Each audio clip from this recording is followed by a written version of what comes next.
Cesar Elijah Rodriguez, and I am 9 years old. This is pure barley. I got sick, and I had a high fever. My mom told me to take pure barley. Once I took it, after 30 minutes, I was sweating. I had no more fever. Then, when my mama put me to the doctor so I can get a checkup, I was perfectly cured. We were saving our money.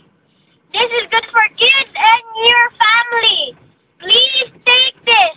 If you're watching this, please pray to the Lord. He will cure your sickness. Take pure barley and pray to the Lord.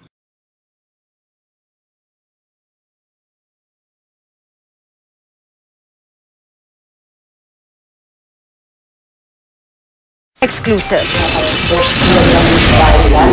2009, habang sila'y naninirahan sa Amerika nang madiagnose si April Boy Regino na may prostate cancer. Na sinabi ng doktor na lalaki, yung unang lalaki, sabi niya, prostate cancer yan.